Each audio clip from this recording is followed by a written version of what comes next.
Salut, hello. Je suis très contente de vous retrouver parce que ça faisait vraiment un moment, hein, ça faisait un moment. J'avais promis de faire cette dernière vidéo parce qu'effectivement, ça va être la dernière de la série sur Papa Outé en apportant des solutions pour les blessures de l'abandon et du rejet dû à l'absence du père. Donc, c'est cette série qui a commencé depuis janvier. Et c'est vrai que ça fait un moment, donc voilà, c'était indépendant de ma volonté. J'ai eu pas mal de choses à faire, j'ai été pas mal occupée et il y a eu pas mal d'événements également qui sont arrivés. Donc, vous voyez, je suis tout apprêtée aujourd'hui. J'ai fait exprès, hein, spécialement pour vous. Alors, c'est pour célébrer la sortie de ma nouvelle collection. Je vous laisse admirer. Hein. Et je ne vais pas me lever, mais voilà, vous voyez. Donc, mais également pour célébrer la sortie de mon 3e livre. Oui, déjà. Ça aussi, on reviendra dessus. On en parlera plus tard. Et puis, il n'y a pas eu que des événements heureux pendant cette période parce que j'ai également malheureusement perdu mon père. Et voilà, je suis encore toute émue. Et j'en profite pour vous dire merci pour vos messages. J'ai vu certains d'entre vous pendant les obsèques. Vraiment, merci. C'était très gentil, c'était très chaleureux. Vraiment, je me suis sentie soutenue, portée, encouragée. Donc voilà. Donc on va dire que cette dernière émission lui est dédiée parce que du coup, on va apporter des solutions pour tout ce qu'on a dit depuis le mois de janvier. Même, ça fait un moment, hein, 6-7 mois déjà. OK. Alors, c'est parti. Accrochez vos ceintures. On y va. Alors, pour commencer, pour guérir des blessures dues à l'absence du père, la première chose, c'est déjà d'en prendre conscience parce que malheureusement, beaucoup d'entre nous ne réalisent pas que le fait de ne pas avoir eu de père, ou du moins le fait de ne pas avoir eu de relation avec leur père, a créé ou a suscité des blessures. C'est très important. Le premier pas vers la guérison, c'est déjà de reconnaître qu'on est malade. Et on avait déjà dit pas mal de choses dans les vidéos précédentes, donc on va pas y revenir. Mais c'est pour dire que le mal principal se retrouve en fait dans ce besoin d'affection, dans ce besoin d'attention venant principalement de la jante masculine. Et à la dernière vidéo, je vous disais qu'il n'y a pas 36 solutions, il n'y a pas beaucoup de solutions, donc en fait, la vidéo risque d'être très courte. Pour moi, il y a une seule solution. En tout cas, c'est celle que j'ai essayée et qui a bien marché. Et bien sûr, me connaissant, vous avez déjà deviné ce que je vais vous dire. Cette solution, c'est Jésus. Cette solution, c'est Jésus. Alors, pourquoi Jésus? Dans la Bible, Dieu se définit comme étant un père. D'ailleurs, dans Matthieu 6, il dit, quand vous priez, dites « Notre Père qui est dans les cieux ». Et donc, pour quelqu'un qui n'a pas eu de père, peu importe son genre, homme ou femme, pour quelqu'un qui n'a pas eu de père, pour quelqu'un qui n'a pas connu son père, ou pour quelqu'un qui a eu une relation difficile avec son père, Dieu est la solution radicale. Dieu est la solution... je ne sais même pas, les adjectifs me manquent. Tout ce que je peux faire, en fait, c'est vous partager mon témoignage. Les choses ont commencé à aller vraiment mieux pour moi lorsque j'ai rencontré Jésus et lorsque je l'ai accepté comme mon Seigneur et mon Sauveur. Tout ce dont j'avais besoin comme attention et que je ne recevais pas du monde extérieur, d'ailleurs que ce soit de mon père ou de ma mère ou du reste de ma famille, en fait, je l'ai reçu en Dieu. Alors, c'est quelque chose qui est assez difficile à expliquer et à décrire. Mais c'est ce sentiment d'être aimé, ce sentiment d'être accepté, de ne pas être jugé et surtout de ne pas avoir à fournir le moindre effort pour recevoir de l'amour. Et ça, c'est simplement génial, quoi. C'est-à-dire que tu entres dans une dimension de repos, je sais même pas, les mots me manquent, prêtez-moi les mots. Tu entres dans une dimension de repos, de relaxation que tu n'avais jamais connue avant. Bien sûr, ça ne vient pas d'un claquement de doigts de manière automatique, mais du moment où tu acceptes Jésus comme ton Seigneur ou ton Sauveur et que tu commences à connaître ses pensées, à découvrir ses pensées en lisant sa parole, la Bible, tu découvres en fait que le gars, il t'aime, point, c'est tout. Sans se soucier de ce que tu as fait, de ce que tu es, de tes travers, de tes faiblesses, voilà. Le gars, il t'aime tout court, point final.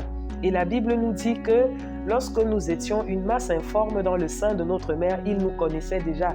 Il connaissait toute notre vie, les souffrances qu'on allait vivre. Il savait toutes ces choses et son amour est inconditionnel. Il dit que même lorsque les montagnes s'ébranleraient, donc imaginez un tremblement de terre assez puissant pour faire s'écrouler le Mont Blanc, l'Everest et tout ça, son amour reste intact. Donc, au travers de la Bible, en fait, j'ai vu la relation que les personnages de la Bible entretenaient avec Dieu. J'ai vu des gens qui sont allés jusqu'aux extrêmes de ce qu'on peut appeler le mal et qui ont continué à être acceptés et à être aimés de Dieu. Et je me suis dit, j'ai pas fait pire que ça, en fait. J'ai pas fait pire que ça. Donc, vraiment, c'est ressentir cet amour inconditionnel, le fait d'être pardonné à chaque fois qu'on commet un travers, le fait d'être accepté, peu importe ce qu'on fait, où on va, aussi loin qu'on s'éloigne de Dieu, il reste toujours disponible, comme dans la parabole du fils prodigue. Et ça, vraiment, c'est quelque chose qui m'a apporté énormément de réconfort et de consolation. Ça a pris du temps, je le répète encore. Mais ce n'était pas suffisant dans les premiers temps, ce n'était pas suffisant pour remplacer le manque que je ressentais parce que c'est quand même assez difficile de voir quelqu'un, de savoir mon père était vivant, je vivais dans sa maison, mais en fait, cette relation que je désirais n'avait pas lieu et lui aussi, il désirait une relation qui n'avait pas lieu. Donc, chacun de nous, de notre côté, en fait, on n'arrivait pas à obtenir ce qu'on désirait par rapport à cette relation. Donc, la première chose que j'ai reçue de Dieu, c'est la guérison, c'est la paix intérieure. La deuxième chose qu'il fallait faire maintenant, c'était de travailler à la restauration, c'est-à-dire à la guérison de ce que la mauvaise relation avec mon père avait créé comme blessure. Et la troisième étape, c'était de pouvoir reconstruire cette relation. Alors, première étape, j'ai accepté Jésus comme mon Seigneur et mon Sauveur. L'amour de Dieu est disponible. J'apprends à le reconnaître. J'apprends à me plonger dedans en lisant sa parole. Par les temps de prière, je ressens sa présence. Donc, les choses vont bien. Mais de temps en temps, j'ai des vagues à l'âme. Je me souviens, je garde des souvenirs des choses du passé et ça continue à me blesser. Et donc, j'entre dans un travail sur moi-même, sur la restauration de l'âme. Donc, la première étape, c'était vraiment de reconnaître que je suis blessée et de reconnaître que du fait de ces blessures, je deviens moi-même un agent blessant pour les autres. Et donc, il fallait travailler ça. Il fallait travailler cette amertume, il fallait travailler cette frustration, il fallait travailler cette colère. Donc, voilà, je commence à mettre des mots sur les sentiments que j'ai. Et je commence à trouver des solutions, en fait, pour chaque sentiment, pour chaque colère, pour chaque souvenir. Je ne sais pas comment est-ce que je peux vous expliquer ça de manière encore plus pratique, mais en fait, c'est de prendre du temps pour faire une introspection. C'est vraiment de se retrouver seul, face à soi-même et de se mettre à nu sans avoir peur de ce que ça va déclencher. Et je vous assure que ça déclenche des choses. Ça déclenche des crises de larmes, ça déclenche vraiment beaucoup de douleur. Mais c'est un chemin par lequel il faut passer parce que c'est un peu comme si on avait sur nous plusieurs couches de vêtements alors qu'il fait déjà très chaud à l'extérieur et il faut pouvoir se dépouiller de ces vêtements couche après couche pour pouvoir se sentir mieux.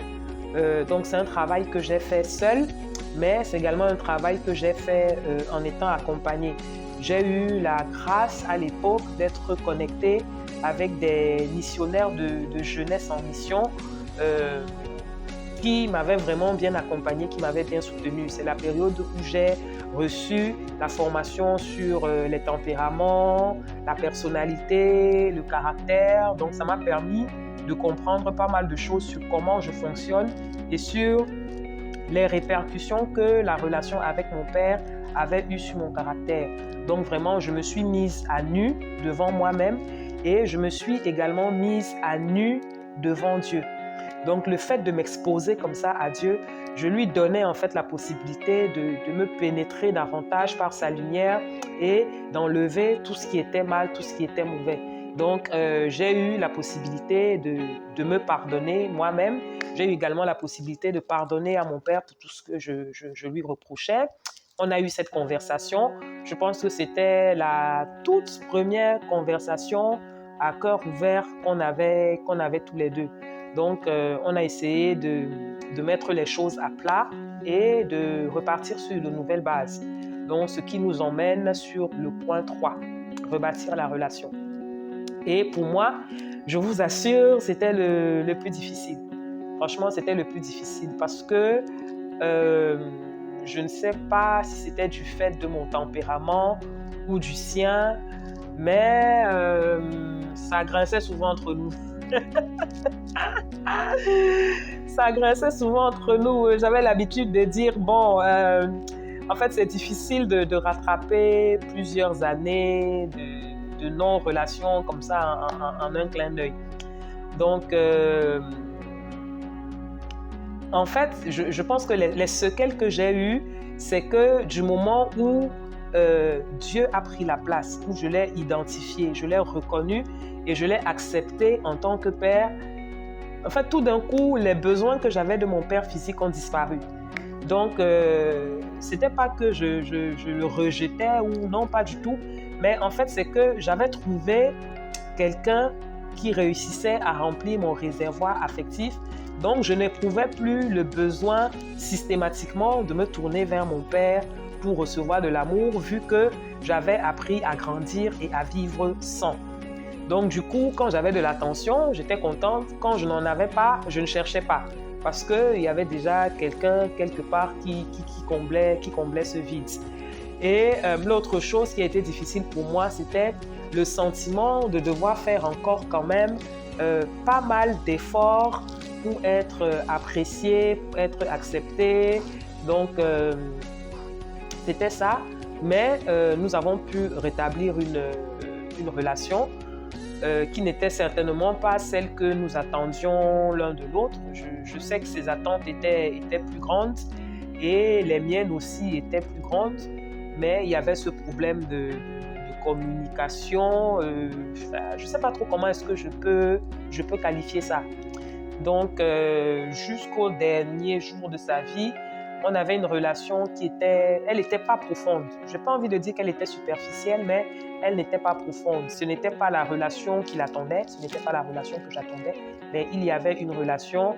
Et en fait, à mon sens, c'était le plus important. C'était le fait de pouvoir être là, l'un pour l'autre, quand le besoin se faisait sentir. Et de ça, vraiment, je garde de très bons souvenirs. Et après, chacun a son petit caractère, chacun a ses faiblesses. Donc, bien sûr, les conflits n'ont pas manqué. Il y en a quand même eu encore quelques-uns qu'on a pu résoudre parfois ou pas du tout. Il y a des fois où on a pu résoudre. Il y a des fois où ça s'est résolu tout seul. En fait, c'est pas que ça s'est résolu, mais en fait, on a laissé tomber. On en a pu parler. Et la paix est revenue. Mais ce qui me réjouit, moi, c'est en fait le fait qu'on ait pu rétablir une relation jusqu'à la toute fin, jusqu'à son dernier souffle. Et donc voilà, je voulais encourager quelqu'un. Je sais que ce que je dis n'est pas facile, je le sais puisque je l'ai vécu.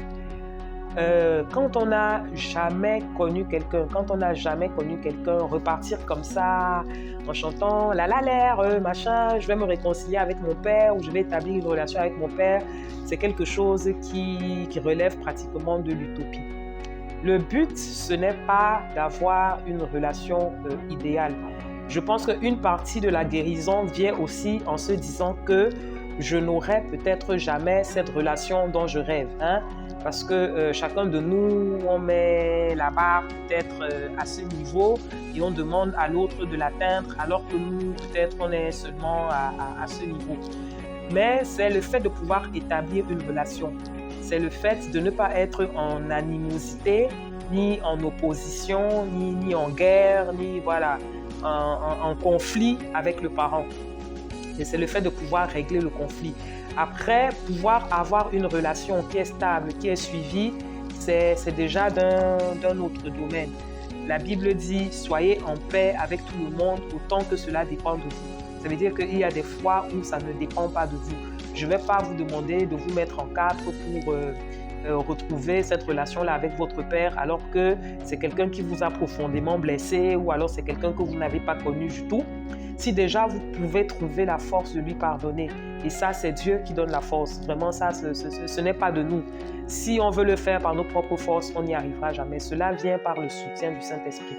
Alors si on arrive déjà à pardonner, si on arrive déjà à tourner la page et à aller sur de nouvelles bases, pour moi, c'est déjà le plus important, c'est déjà quelque chose de vital. Parce que n'oublions pas que, surtout en tant que femme, cette relation-là est la relation basique qui va influencer toutes nos relations avec le sexe opposé. Et si on aspire au mariage, on a tout intérêt à faire la paix avec notre père, on a tout intérêt à essayer de bâtir cette relation-là parce que la relation avec notre futur conjoint en dépendra, qu'on le veuille ou qu'on ne le veuille pas. Vraiment, il faut qu'on arrête de se séduire et qu'on arrête de penser qu'en laissant les choses en plan ou en mettant la poussière sous le tapis, on va tomber sous le prince charmant qui va nous transporter de joie, qui va nous faire oublier tous nos ressentiments. Et puis voilà, la règle veut que qu'on attire le genre de personne qu'on est. Donc, si on est une personne blessée, on va forcément attirer une personne blessée. Et l'autre règle veut que dans un cas de relation difficile comme ça avec son père, qu'on se marie avec un homme qui ressemble pratiquement trait pour trait à notre père. Ouais, donc imaginez-vous marier avec votre père. Vous voyez un peu, non? Voilà, donc on a tout intérêt à travailler sur la restauration de son âme, on a tout intérêt à pardonner à son père, on a tout intérêt à guérir de ses blessures et à travailler à la restauration de cette relation quand c'est possible. Voilà. Alors, je ne sais pas si j'ai apporté des solutions aux questions que vous vous posez, mais je reste ouvert. Vous pouvez poser des questions auxquelles j'essaierai de répondre en commentaire, dans le chat. Et puis, vous trouvez vraiment pas mal de ressources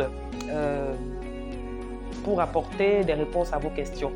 Il y a notamment certains livres que je vais vous mettre quelque part là, que vous pourrez acquérir, vous pourrez les lire et ils vous apporteront des choses beaucoup plus en profondeur. Ok, bon, ça y est, c'est la fin. C'est la fin de cette série. Vraiment, ça a été un plaisir pour moi de partager ça avec vous. J'espère que vous avez été bénis.